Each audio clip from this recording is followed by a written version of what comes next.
there are several components to Yeah. what you're talking about. So there's food security, and I believe you mentioned earlier that there's a need to do knowledge transfer to these farmers through permaculture design and agroecological design. But then there's also a need for education in other ways, right? Population control, kind of re-educating about what types of crops, crop mixing. So let's just focus on the agroecology part first. What have you been doing, or what is your interesting in combining your finance Yes. expertise with agroecology and permaculture? How are you going about doing that? Yeah, actually doing that because when we need to do this permaculture is something that do demand a lot of fertilizer because we need to do a very modern farming. A modern farming needs some sort of credit. You need to educate them the way they can access credit. You need to teach them the way they can get learned so that whatever surplus they sell, they can buy fertilizers. That's where I bring my knowledge in and the way they can access this credit within banks because there are people who lack knowledge. They don't know anything about how to access credit. So I'm trying to get my expatriate in to educate the community that this bank, they are there to serve you. But the challenge with this, most of people, they don't qualify for credit according to the way they live their life. Because with the credit, we have something we call 5C, five C's: character, capacity, collateral, capital, and cash flow. So these things, if you consider them, most of them do not qualify. They don't qualify at all because they don't know even how to keep the book. They don't have anything. The only thing they know is that I can farm. This one can be enough for me with my children. I can sell the surplus to give them the basics. That's the only thing they do. And that's why it comes when you read those reports, they're absolutely right. So I wanted to back up for a Yeah. second. I want to understand why you're saying credit is necessary and why you're saying capital inflow is necessary. I'm not a farmer, but my organization, the Sherman Institute, we are working in other communities and in other countries. And there are knowledge systems in which you can produce your own fertilizer from cow dung, other types of dung of ruminants, animal products, organic waste products. And then sometimes the farmers themselves are making their own compost-based or manure-based fertilizer. So for them, the capital inflow may not be, or the capital requirement may not be as much, or may sometimes be zero, I think. So is it not possible to do that to have that kind of model in Tanzania where they don't need capital investment? Yeah, that is true to some parts of Tanzania where people are doing this, keeping a big head of cattle or donkeys. We have some places like that, but there are some places that they don't have those kind, especially along the coast. Along the coast, the people don't keep any kind of animal. They are not friendly with the animal keeping. People along the coast, they only prefer fishing, and that's the only thing they know. So when it comes to this kind of fishing, this kind of farming, they only prefer buying fertilizer because getting those manure, organic manure from animal waste is something that can cost you a time because you need to travel to those places that people keep a very big head of cattle. I see. So I'm also a bit confused. Yeah.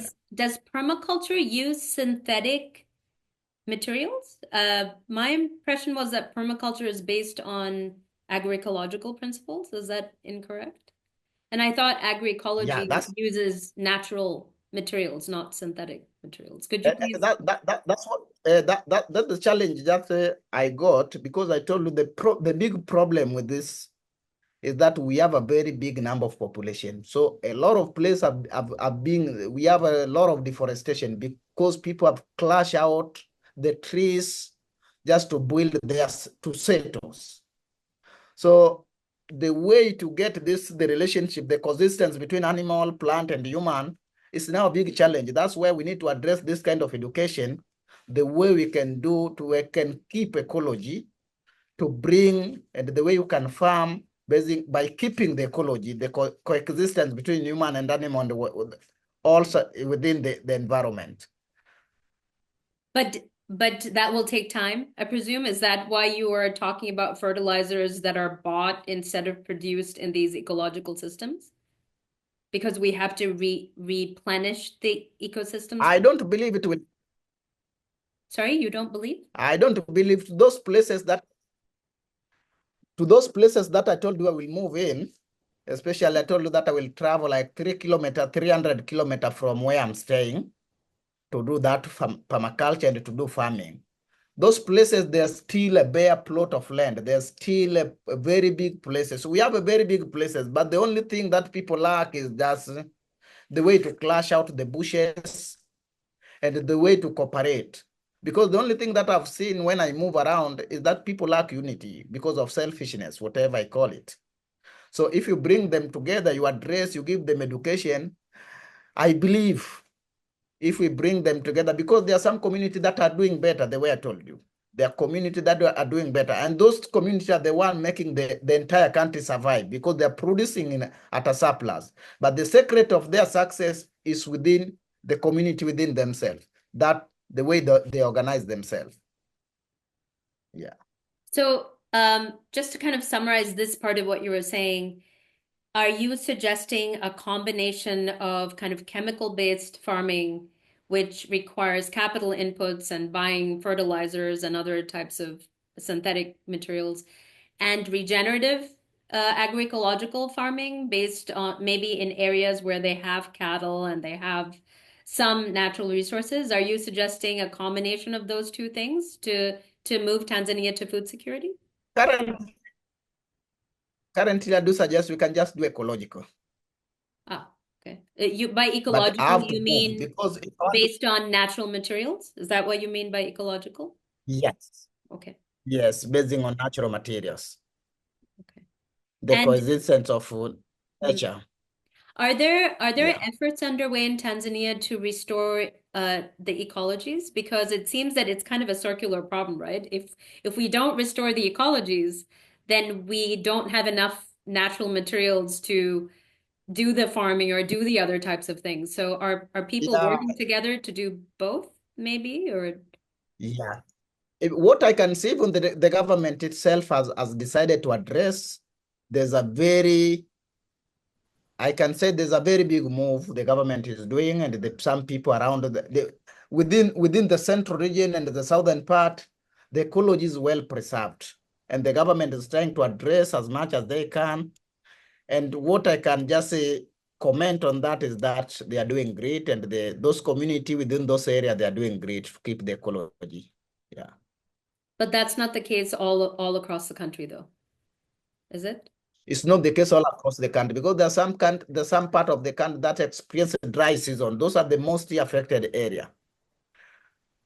They can keep ecology, but the experience maybe once in a while, they can get rainy once in a while. So those are the places that do experience a lot of hunger throughout the year. And the only way to help them may be to do modern irrigation, which is a bit expensive.